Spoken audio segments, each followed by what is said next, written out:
খেলাপি ঋণ বাড়ল 25,000 কোটি।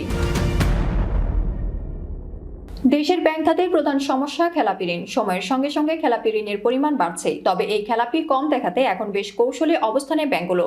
খেলাপি ঋণের বিদ্যমান পরিমাণের বাইরে বিরাট অঙ্কের ঋণ অবলোকন করা হচ্ছে, যেটা ব্যালেন্স শিটে অন্তর্ভুক্ত থাকছে না।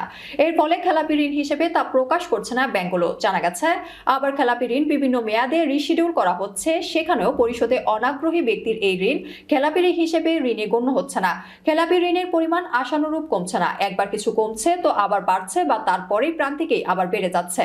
চলমান অর্থনৈতিক চাপের মধ্যে দেশের ব্যাংকিং খাতে অব্যাহতই আছে ঋণ আদায়ে ধীরগতি। গত বছরের এপ্রিল জুন প্রান্তিকের পরিমাণের দিক থেকে অতীতের সব রেকর্ড ভেঙেছে খেলাপি ঋণ। সংশ্লিষ্টদের তথ্য মতে, আন্তর্জাতিক অর্থ তহবিলের দেওয়া শর্ত পূরণে খেলাপি কমাতে একের পর এক উদ্যোগ নিচ্ছে কেন্দ্রীয় ব্যাংক।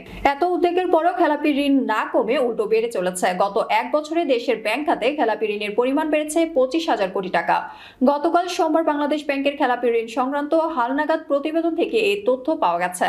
বাংলাদেশ ব্যাংকের হালনাগাদ প্রতিবেদন অনুযায়ী গত ডিসেম্বর প্রান্তিক শেষে ব্যাংক খাতে খেলাপির পরিমাণ দাঁড়িয়েছে 1,45,633 কোটি টাকা, যা আগের বছরের একই সময়ে ছিল 1,20,656 কোটি টাকা।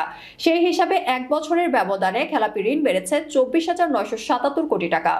বিশেষজ্ঞরা বলছেন, ঋণ পূর্ণ তফসিলের ক্ষমতা কেন্দ্রীয় ব্যাংকের হাত থেকে বাণিজ্যিক ব্যাংকের হাতে দেওয়ার পর খেলাপি ঊর্ধ্বমুখী হয়েছে। বিশ্ব ব্যাংকের ঢাকা কার্যালয়ের সাবেক মুখ্য অর্থনীতিবিদ ডক্টর জাহিদ হোসেন বলেন, খেলাপি ঋণ বৃদ্ধির বিষয়টি হঠাৎ করে সৃষ্ট কোনো সমস্যা নয়, দীর্ঘদিন থেকে চলে আসার ধারাবাহিকতা।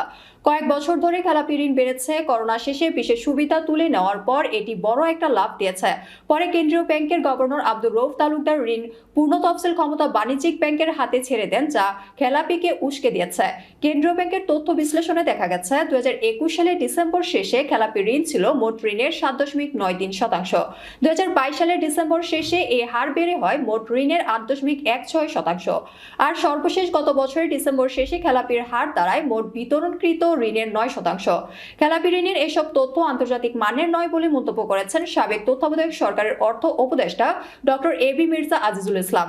তিনি বলেন, বাংলাদেশ ব্যাংকের প্রতিবেদনে অনেক তথ্য থাকে না, খেলাপি কম দেখাতে অনেক তথ্য যোগই করা হয় না। এখানে ঋণ পূর্ণ তফসিল, পুনর্গঠন ও ঋণ অবলোকন করার তথ্য দেওয়া হয় না। পাশাপাশি বিশেষ ছাড় দিয়ে খেলাপি ঋণ কম দেখানো হয়। বিশেষ কৌশলে নানা ছাড় দিয়ে খেলাপি ঋণ কমানো হয়। খেলাপি ঋণ কম দেখাতে নানা কৌশল নেওয়ার পরেও সরকারি ব্যাংকে খেলাপির হার এখনো 21% আর বেসরকারি ব্যাংকে 6%। যদিও সরকারি ব্যাংকের খেলাপির 10% ও বেসরকারি ব্যাংকের খেলাপি 5%-এর মধ্যে নামিয়ে আনার শর্ত দিয়েছে IMF। এ বিষয়ে জানতে চাইলে বাংলাদেশ ব্যাংকের নির্বাহী পরিচালক ও মুখপাত্র মেজবাউল হক জানান, ব্যাংক খাতের খেলাপি ঋণ কমাতে অনেক দিন ধরে কাজ করছে কেন্দ্রীয় ব্যাংক। ঋণ আদায় বাড়াতে বাংলাদেশ ব্যাংক অনেক পদক্ষেপ নিয়েছে, কিন্তু কোনো কাজ হচ্ছে না, উল্টো বেড়েই চলেছে খেলাপি ঋণ।